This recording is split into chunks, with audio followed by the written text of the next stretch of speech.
A big mistake I've made in the past is not being aggressive enough on the waiver wire right after week 1, because we just got so much information that we've been waiting all year for. And now is the best time to go make those aggressive moves to churn the bottom end of your roster. And I'm going to give you guys to drop, and I'm going to actually rank the best waiver wire pickups at running back. We have 8 guys. The players that you should drop, though, very clearly, Samaje Perine is a drop. I actually picked him up when he signed with the Chiefs. Just wanted to see what the role would look like on Thursday night, see if Carson Steele was going to be in play. And yeah, Carson Steele does look like he would be handling the carries if Pacheco were to go down. And Perine's just going to be penciled into this Jalil McKinnon role. So you really would only have the targets out of the backfield. And I'm not wanting to roster him at the bottom end if his upside is Jalil McKinnon in this offense. So I already dropped Samaje Perine in the Flock League literally right after the Thursday night game.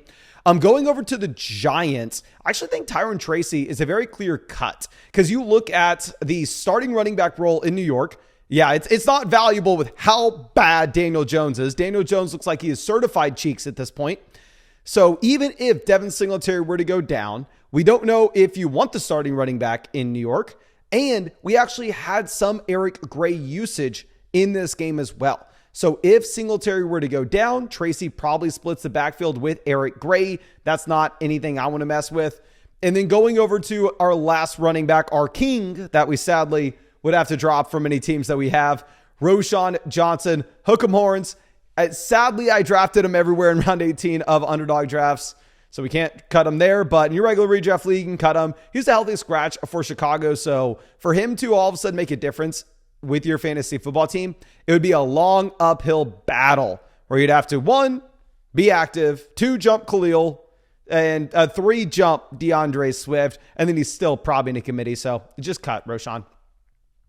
Now let's go over to the guys that we're actually looking to pick up. Starting at 8, Justice Hill. Now Justice Hill played back on Thursday. I know Thursday seems like it was 3 years ago at this point, but he actually had a very good game. Justice Hill, surprisingly, played more snaps than Derrick Henry.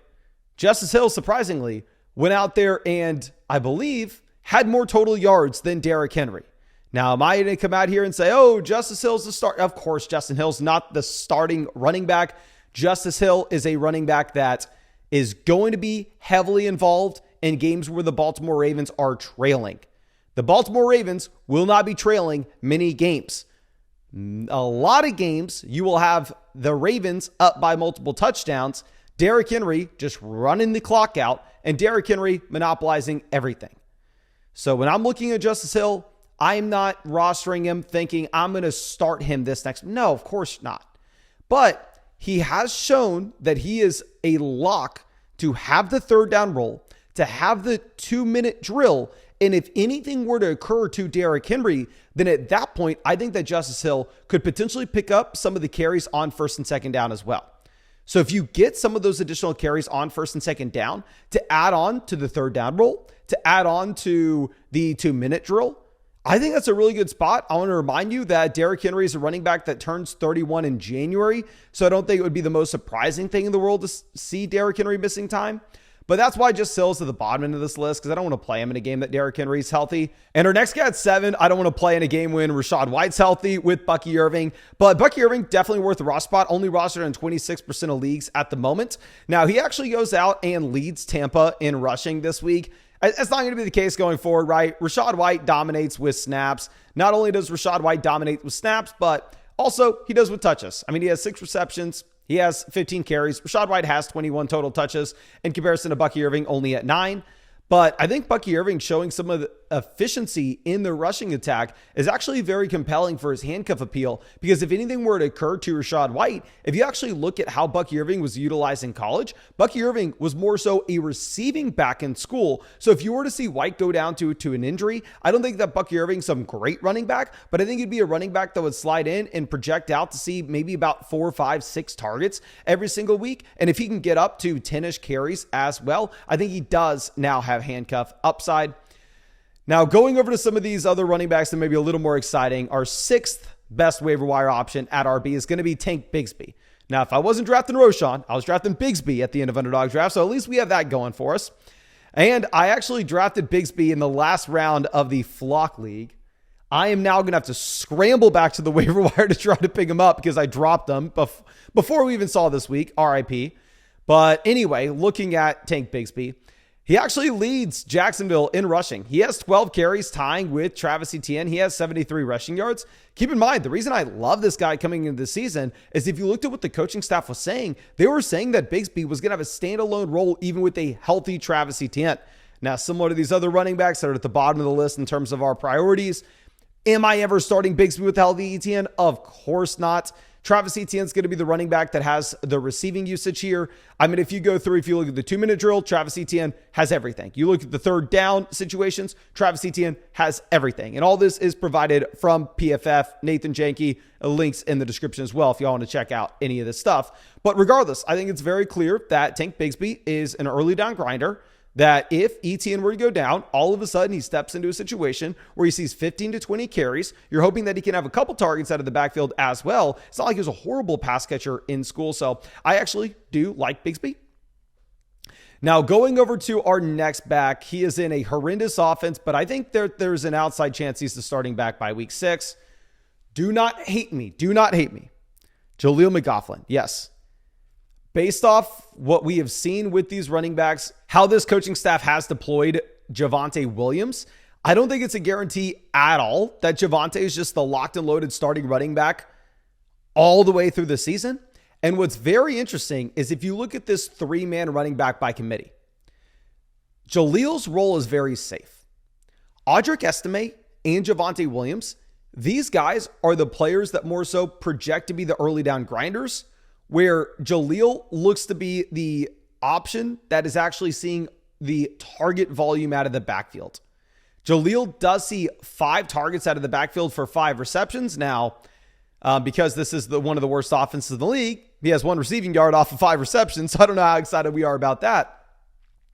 But clearly demonstrating the PPR upside. And if you were to get that injury to Javonte, all of a sudden, I think that he could be a borderline low-end RB2, only in a PPR format. Honestly, if you're playing in a non-PPR league, there we're more so going to be prioritizing touchdown upside. So if you're playing in a non-PPR format, there I think I would actually prefer you to go and spin that roster spot on Tank Bigsby instead.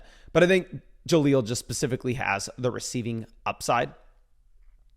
Now, going over to our next running back, this is where they're actually a little more rostered across leagues. So you may not have Ty Chandler available to. He's currently rostered in 45% of leagues on Sleeper. But with Ty Chandler, he actually goes out and sees 8 carries this week. And if you look at the underlying usage, Ty Chandler does play 20 snaps in comparison to Aaron Jones at 30. Now, to be fair, Aaron Jones has all the high value touches. You have 3 goal line snaps. All 3 of them go to Aaron Jones. In the 2-minute drill, you have 4 total snaps. 3 of them go to Aaron Jones. 1 of them, neither running back is on the field.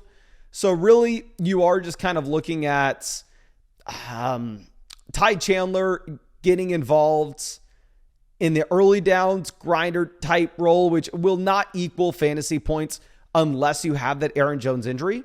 But what I like about Ty Chandler here as a pickup is it looks like there would be no other running back in this backfield that you have to be concerned about if Aaron Jones were to go down. So right now where it looks like this is a 60-40 backfield in favor of Aaron Jones, if Aaron Jones were to go down, given the lack of overall running back depth in Minnesota, I think this would actually pivot to like a 7-30 split in favor of Myles Gaskin. Now, obviously, we're talking a lot about running back injuries. I will say as a side note, selfishly, I'm kind of hoping that CMC does not play tonight because in the Flock League, I need to take down Thomas. I need a low CMC game, but I do need McCaffrey to at least have 1 rushing yard because on Underdog Fantasy, we actually have a special pick'em set up for everybody who's ever used code Flock or uses code Flock today. If you use code Flock on Underdog, you're going to get a Christian McCaffrey free pick, more than less than half a total yard, plus a 50% deposit bonus up to $1,000. Plus, you are also going to be getting a free team review from yours truly on flockfantasy.com. Just make sure that you have an account set up on flockfantasy.com with the same email address as your Underdog account. But of course, if you are new to Underdog, you always get a special mystery pick on top of that with code Flock. But let's move over to our top 3 guys. Number 3, numero 3. I think that's how you say it. Alexander Madison. Alexander Madison, currently rostered in 10% of leagues. is an absolute no-brainer pickup in my mind.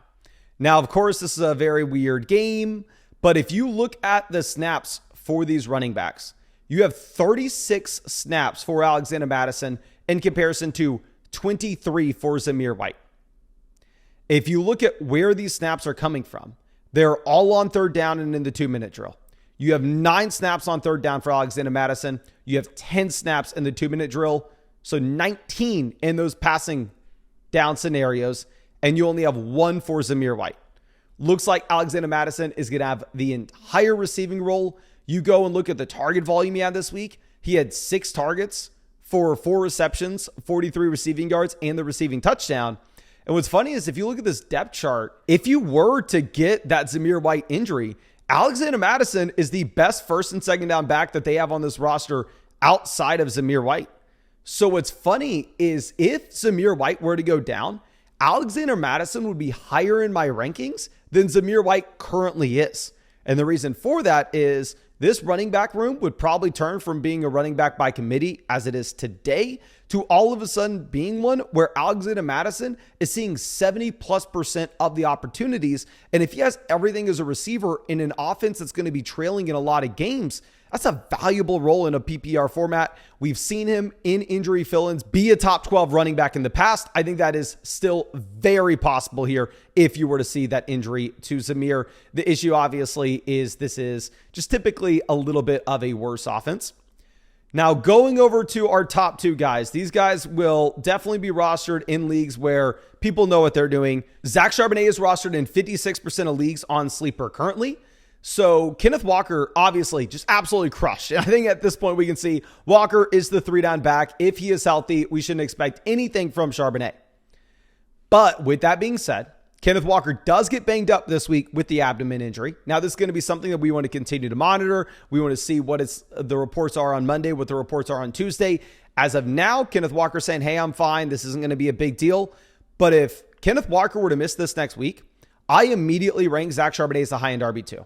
Because you go back to Zack Shanet as a prospect coming out of UCLA. This is a running back that had the baseline athleticism to go in round 2 of the NFL draft.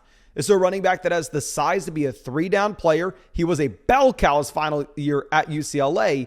And also, this is a running back that has proven that he can be a great receiving back. Even in this game here, he goes out and he scores the only receiving touchdown for the Seattle Seahawks. He has 2 receptions, 29 receiving yards.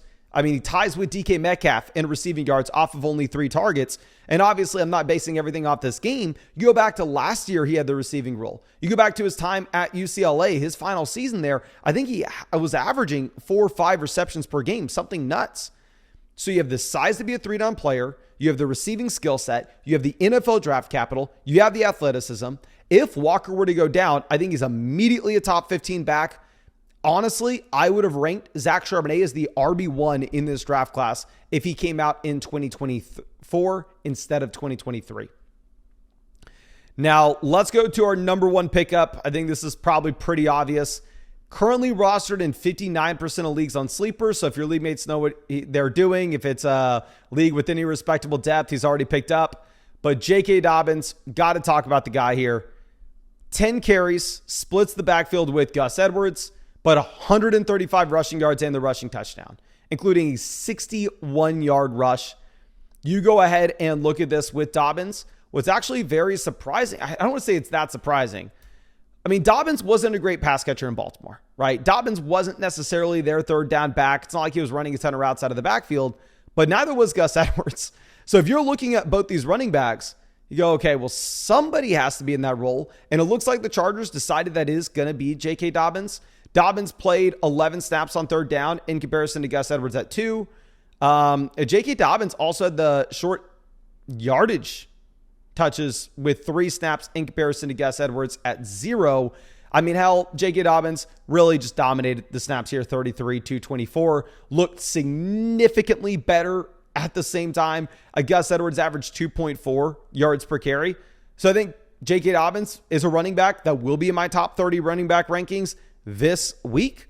And if he has another game like this, I think you could very easily see him continue to trend upwards. But I think that's all I have for this video. I want to remind you, please take advantage of that free Christian McCaffrey pick on Underdog. Doesn't matter if you signed up to Underdog today or 3 years ago. As long as you use code FLOCK, you are going to get that pick. It is exclusive to code FLOCK users, though. And also, if you're new to Underdog Fantasy, you're going to get an additional special mystery pick as well, more than less than half a total yard. And with code FLOCK, you'll get a 50% deposit bonus up to $1,000. You'll get a free team review from yours truly on flockfantasy.com. So make sure you take advantage of that. You can find the link in the description and the comment section. But thank you again, ladies and gentlemen. I really do appreciate you. And I really hope I get to see you in the live stream after the game tonight.